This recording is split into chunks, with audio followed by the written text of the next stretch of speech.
Assalamualaikum warahmatullahi wabarakatuh. Perkenalkan saya Devi Arimbi dengan NPM akhir 403. Di sini saya akan berkesempatan untuk menjelaskan cara penyusunan laporan arus kas Gratika Corp untuk tahun berakhir pada 31 Desember 2022 dengan menggunakan metode tidak langsung. Laporan arus kas ini disusun berdasarkan neraca saldo tahun 2021 dan tahun 2022, serta data tambahan yang telah diberikan dalam soal. Nah, tujuan laporan arus kas adalah untuk menunjukkan sumber dan penggunaan kas perusahaan yang diklasifikasikan dalam 3 aktivitas, yaitu operasi, investasi, dan juga pendanaan. Nah, Gratika Corp ini telah mengkontrak kita untuk menyiapkan laporan arus kas. Informasi neraca saldo per 30 Desember 2022 dan 2021 adalah sebagai berikut. Nah, ini adalah neraca saldo Gratika Corp tahun 2021 dan juga tahun 2022. Untuk kas tahun 2021 yaitu sebesar 23.000, 2022 58.500. Piutang sebesar 10.000 di tahun 2021, 2022 yaitu 12.250. Persediaan tahun 2021 10.000, tahun 2022 12.000. Investasi ekuitas tahun 2021 yaitu 3.000, tahun 2022 kosong. Gedung tahun 2021 29.750, tahun 2022 0. Peralatan tahun 2021 20.000, tahun 2022 40.000. Hak cipta tahun 2021 yaitu 5.250, tahun 2022 5.000. Kas meningkat yang awalnya 23 menjadi 58. Terdapat perubahan juga untuk tahun 2022 ya, tadi sudah saya sebutkan bahwasanya tahun 2022 ini sudah mengalami peningkatan. Untuk total tahun 2021 yaitu 101, untuk tahun 2022 yaitu 127.750 dolar. Meningkat ya. Kemudian cadangan kerugian piutang tahun 21 4.500, tahun 2022 3.000. Akumulasi depresiasi peralatan tahun 21 4.500, tahun 22 2.000. Akumulasi depresiasi gedung tahun 21 6.000, tahun 22 0. Utang tahun 21 4.000, tahun 22 5.000. Utang dividen tahun 2021 5.000, tahun 22 0. Bayar jangka pendek non-trade tahun 21 4.000, tahun 22 3.000. Wesel bayar jangka panjang tahun 21 25.000, tahun 22 36.000. Modal saham biasa tahun 21 33.000, tahun 22 38.000. Kemudian laba ditahan tahun 21 15.000, tahun 22 40.750. Dan total dari cadangan sampai laba ditahan yaitu 101. Kemudian untuk tahun 2021 yaitu 101, untuk tahun 2022 yaitu 127.750. Kemudian di sini ada data tambahan terkait tahun 2022 adalah sebagai berikut. Yang pertama ada peralatan dengan harga perolehan 11.000 dolar dan telah disusun 30% pada saat pelepasan dijual seharga 2.500. Dan yang kedua sebesar 5.000 dari utang jangka panjang dibayar dan menerbitkan saham biasa. Yang ketiga dividen kas yang dibayarkan adalah 5.000. Yang keempat, pada tanggal 1 Januari 2022, bangunan hancur total akibat banjir, sehingga klaim asuransi atas bangunan tersebut adalah 33.000 setelah dikurangi pajak sebesar 4.000.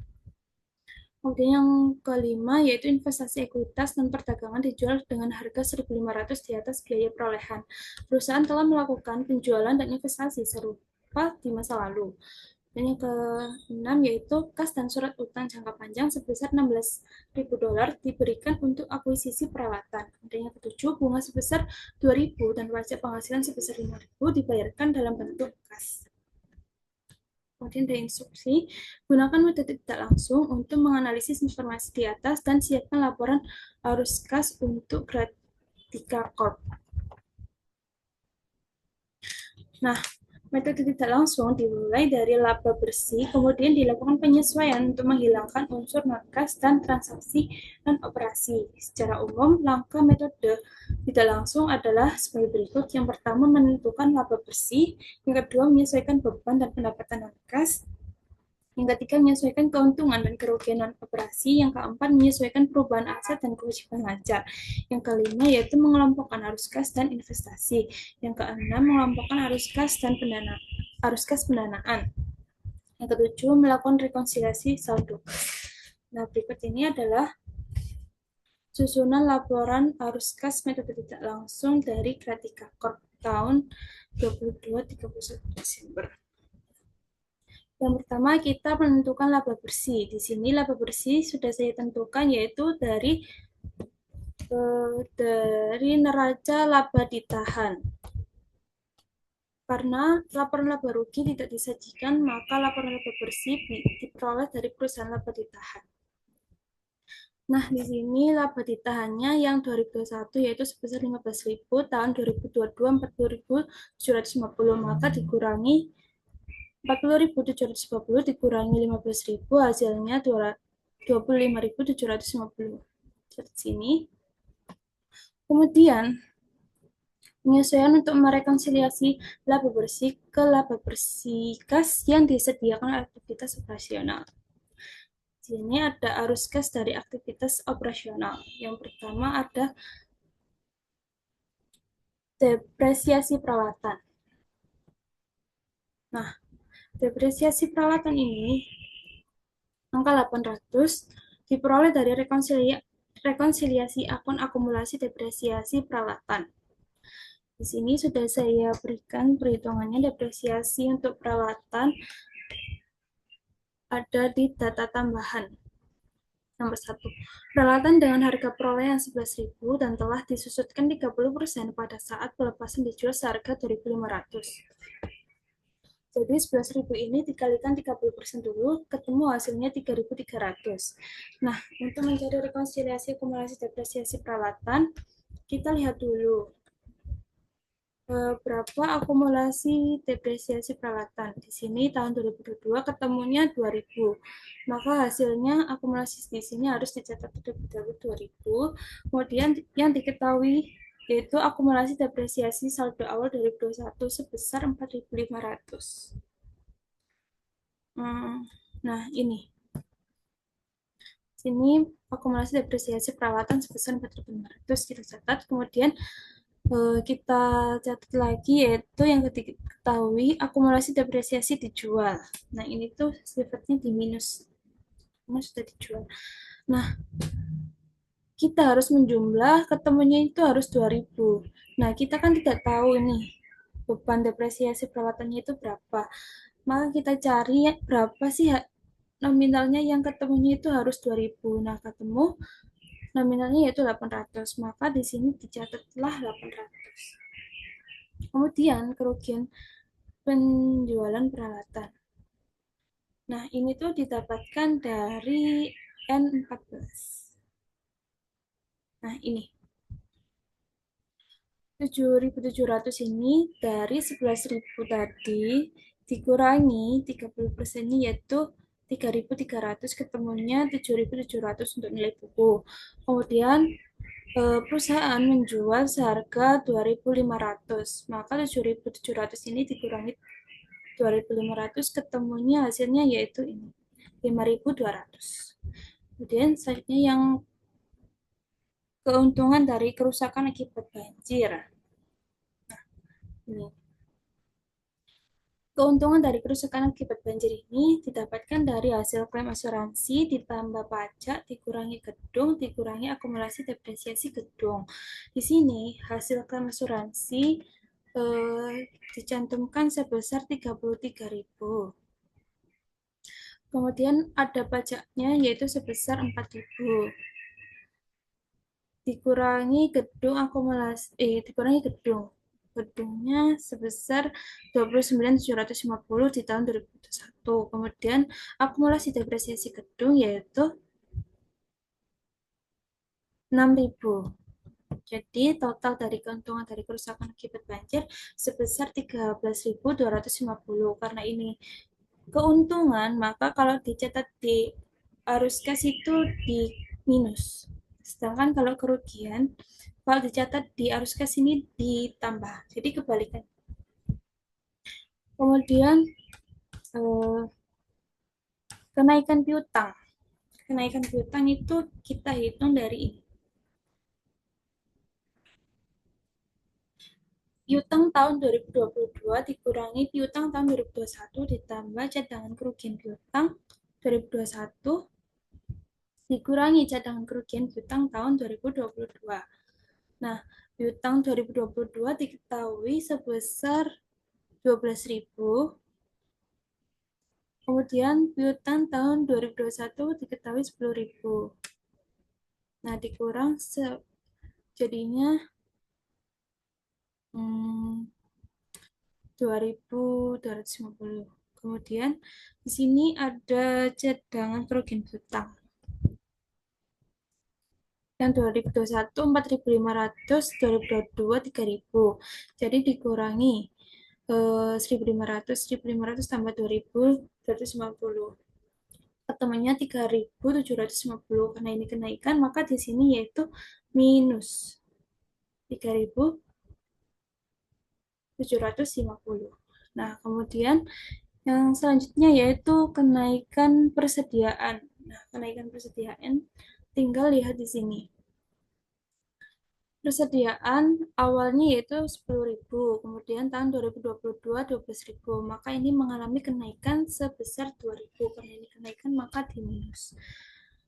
Selanjutnya itu keuntungan dari penjualan investasi ekuitas. Nah, di sini ada tambahan tadi, investasi ekuitas dijual dengan harga 1.500 di atas biaya perolehan. Karena ini penjualan, maka di sini harus diminus karena mengalami keuntungan. Kalau kerugian maka positif sebesar 1.500 ya. Karena ini keuntungan maka negatif. Kemudian kenaikan utang usaha. Kenaikan utang usaha yaitu utang usaha utang. Nah, ini awalnya kan 2021 ini 4.000, kemudian tahun 2022 5.000. Karena ini utang, kalau bertambah itu maka positif. Jadi dikurangi dulu 5.000 dikurangi 4.000 kan hasilnya 1.000. Nah, di sini ditulis 1.000 positif. Kemudian amortisasi hak cipta. Di sini amortisasi hak cipta yaitu sebesar 5.250 tahun 21, kemudian tahun 22 5.000. Nah, karena 21 ini lebih besar, maka di sini hasilnya positif. Dan untuk menghitungnya yaitu 5.250 dikurangi 5.000. Dan ketemu arus kas bersih dari aktivitas operasional yaitu 13.250 minus. Dan total arus kas bersihnya itu dijumlah dari 25.750 dikurangi 13.250. Jadi total arus kas bersih dari aktivitas operasi yaitu 12.500. Kemudian selanjutnya itu arus kas dari aktivitas investasi.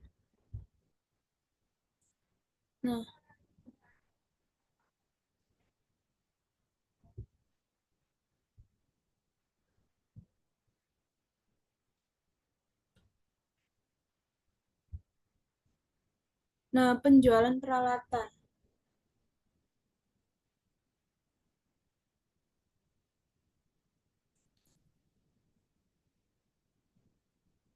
Penjualan peralatan ini didapatkan dari data tambahan yang nomor 1 diketahui dijual seharga 2.500, maka ditulis langsung di sini 2.500, dan penjualan investasi ekuitas sebesar 4.500. Kemudian ada pembelian peralatan sebesar sebentar. Nah, ini tuh penjualan investasi ekuitas ini didapatkan dari 3.000 ditambah 1.500. Nah, ini kan awalnya kan seharga 3.000 di tahun 2021, kemudian dijual seharga 1.500, maka ditambah 3.000 ditambah 1.500 ketemunya 4.500. Terus untuk yang pembelian peralatan yaitu sebesar 15.000.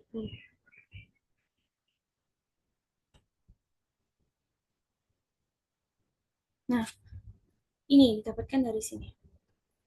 Pas awal wesel jangka sebesar 16.000 diberikan untuk akuisisi peralatan, kemudian sisanya menggunakan kas investasi sebesar 31 dikurangi 16.000, maka ketemunya 15.000.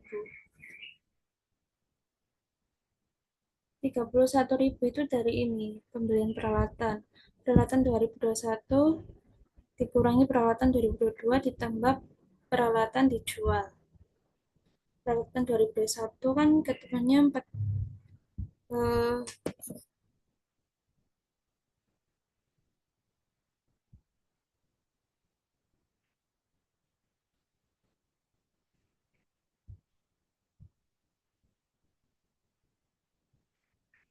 ini.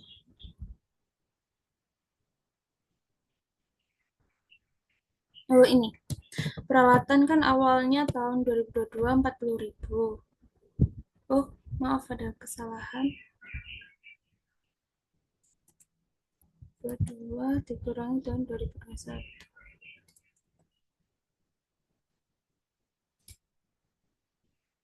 Nah, peralatan tahun 2022 yaitu 40.000. Ini tahun 2021 20.000. Kemudian ditambah peralatan yang dijual. Dijualnya yaitu sebesar ini, kas dan surat perpanjang untuk akuisisi peralatan. Jadi ketemu 31. Nah, dari 31 ini dikurangi 16.000 dan sisanya itu masuk ke ke pembelian peralatan. Di sini diminus karena uangnya berkurang. Kemudian hasil penjualan aset yang rusak akibat banjir pada bangunan yaitu sebesar 37.000.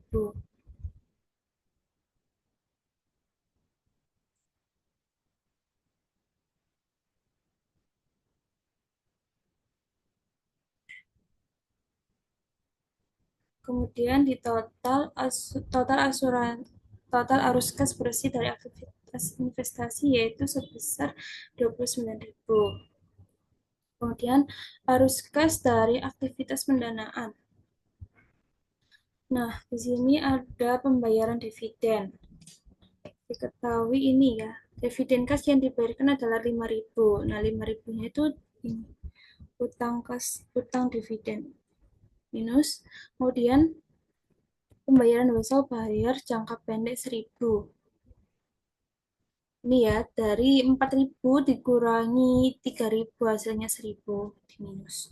Kemudian ketemu aktivitas pendanaan yaitu 6.000 di minus. Kemudian peningkatan kas yaitu di total dari 12.000 ditambah 29.000 dikurangi 6.000 ketemunya 35.500. Kas awalnya tanggal 1 Januari 22 itu diketahui 23.000 ya.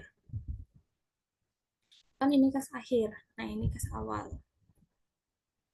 Kemudian kas 30 Desember 2022 yaitu jumlah dari 35.500 ditambah 23.000 ketemunya 5.500. Nah, ini balance ya dengan ini. Ini balance. Kemudian lanjut ke soal yang kedua.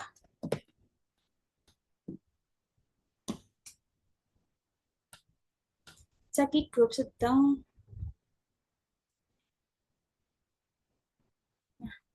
Caki Group sedang dalam proses penyesuaian dan koreksi pembukuan pada akhir tahun 2022. Dalam meninjau catatannya, informasi berikut telah dikompilasi. Yang pertama, Caki tidak melakukan akrual atas komisi penjualan yang masih harus dibayar pada akhir masing-masing dari 2 tahun terakhir sebagai berikut, yaitu Desember 31 2021 sama dengan 6.500. Desember 31 2022 yaitu 5.500. Jadi di sini kita hitung dulu total utang komisinya. Karena tidak melakukan akrual penjualan yang masih harus dibayar, maka di sini diakui utang komisi. 6.500 ditambah 5.500 ketemunya yaitu 12 juta yang belum diakrual. Kemudian beban 21 laba ditahannya yaitu sebesar 6.500, beban tahun 2002, beban tahun berjalan yaitu 5.500. Jadi untuk jurnalnya yaitu laba ditahan. Kenapa laba ditahannya ini? Karena ini tuh masih di tahun 2022 dan 2021 belum diakui. Jadi masih diakui laba ditahan. Tulis 6.500, kemudian beban komisi penjualan yaitu 5.500. Dan untuk utang komisi penjualan yaitu 12.000. Kemudian yang kedua dalam meninjau persediaan per 31 Desember 2022, Jaki menemukan kesalahan dalam prosedur pencatatan persediaan yang telah menyebabkan jumlah persediaan selama 3 tahun terakhir menjadi tidak benar sebagai berikut. Jaki telah membuat pencatatan yang menetapkan jumlah persediaan per 31 Desember 2022 yang salah tersebut. Desember 31 2020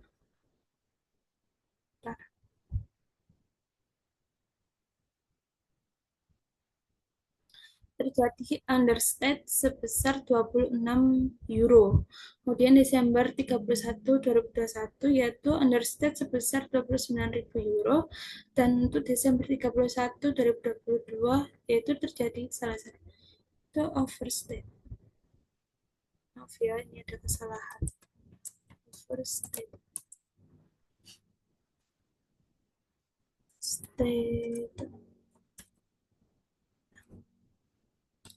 Terjadi overstate 16.700. Nah, di sini tulis dulu tahun 2020, 21, 22. Kemudian ada persediaan awal dan juga persediaan.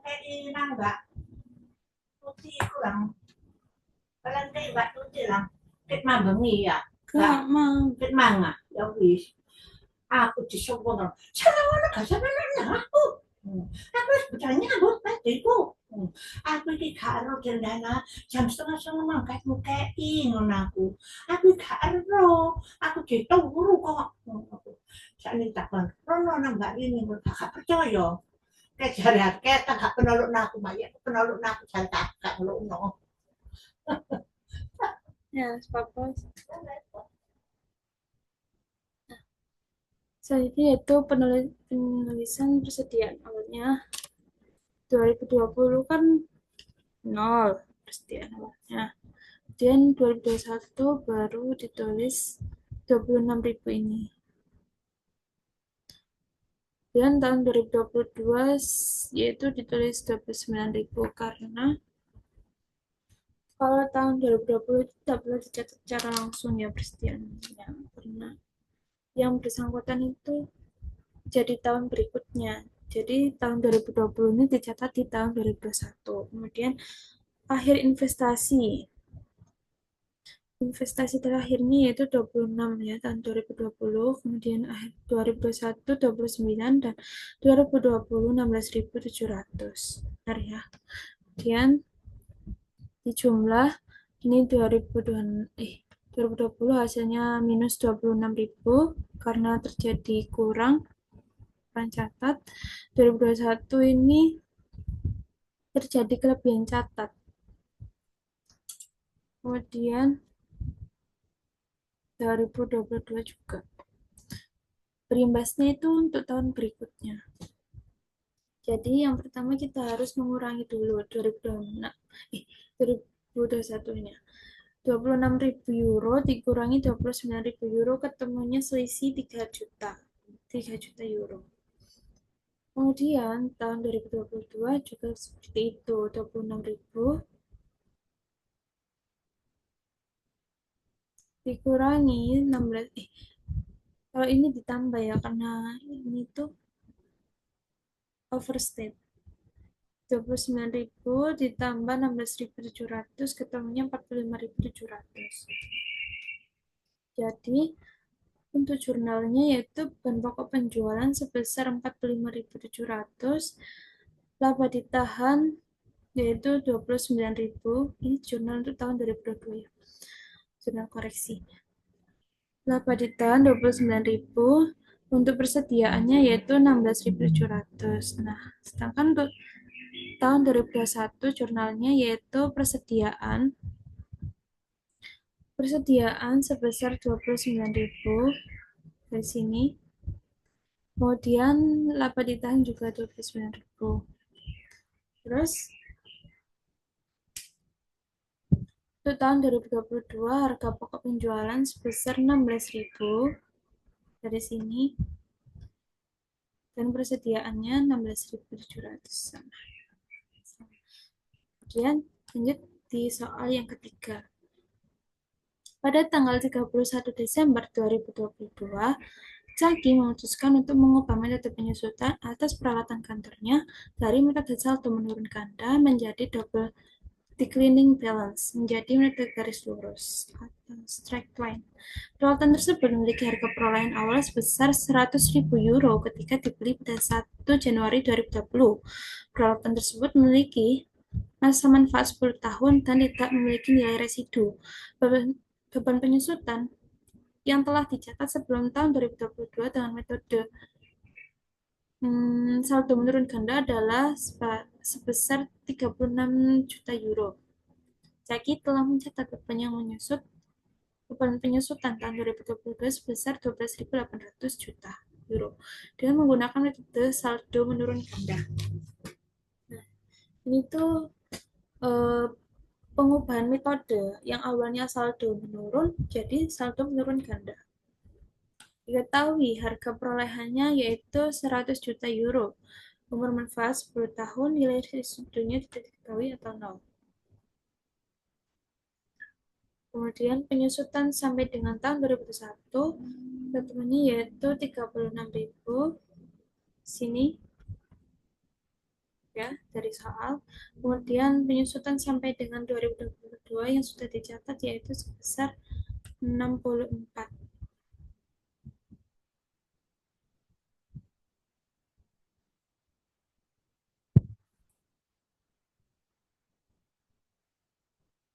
64 ini didapatkan dari nilai buku. Nilai bukunya itu di sini dihitung 100.000 euro, 100 juta euro dikurangi 36 ini.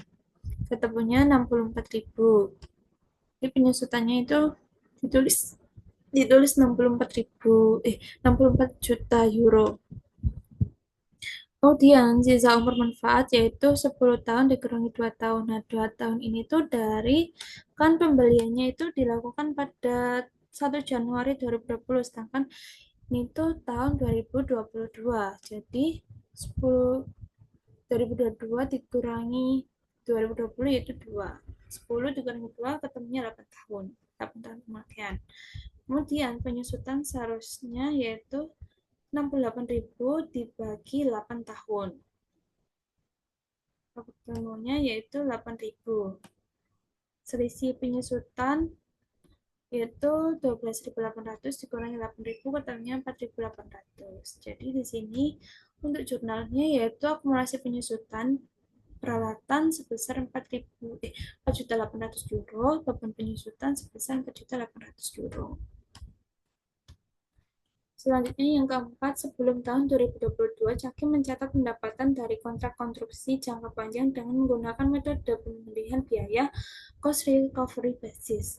Pada tahun 2022, Zaki mengubah metode pencatatan menjadi metode persentase penyelesaian persentase of completion basis untuk tujuan akuntansi. Namun, untuk tujuan perpajakan, Zaki telah menggunakan metode pemulihan biaya pendapatan tahun 2022 telah dicatat dan menggunakan metode persentase penyelesaian. Informasi berikut menyusul yaitu prior to 2022, persentase of completion cost recovery,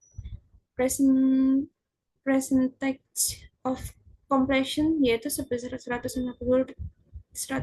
juta euro dan 60 juta euro. Untuk cost recovery 105 juta euro dan 20 juta euro. Dicatat persentase of completion-nya 150 juta euro, cost recovery-nya 105 juta euro. Nah, data yang kita gunakan itu yang atas. Selisih laba akuntansi 150 dikurangi 105 juta euro yaitu ketemunya 45 juta euro. Pajak tangguhan yaitu 45 juta euro ini dikali dengan ini instruksinya. Instruksi, siapkan jurnal yang diperlukan pada tanggal 31 Desember 2022 untuk mencatat koreksi dan perubahan di atas. Buku masih terbuka untuk tahun 2022. Tarif pajak penghasilan adalah 40%. Jaki belum mencatat beban pajak penghasilan dan jumlah pajak terutang tahun 2022, sehingga dampak pajak tahun berjalan dapat diabaikan. Dampak pajak tahun-tahun sebelumnya harus dipertimbangkan pada butir keempat. Nah, butir keempat kan ini. Maka kita kalikan. 45 juta ini dikalikan 40%, ketemunya 18 juta. Dampak ke laba ditahan yaitu 45 juta dikurangi 18 juta, ketemunya 27 juta euro. Bentuk jurnalnya yaitu konstruksi dalam proses, seperti yang tadi. Bukan. Konstruksi dalam proses pada kewajiban pajak tangguhan, karena ini pajak, dan laba ditahan 27 juta euro. Untuk konstruksinya dalam proses sebesar 45 juta ini, kewajiban pajak tangguhan sebesar ini, pajak tangguhan, kemudian laba ditahannya 27. Selisih dari 45 juta euro dikurangi 18 juta euro.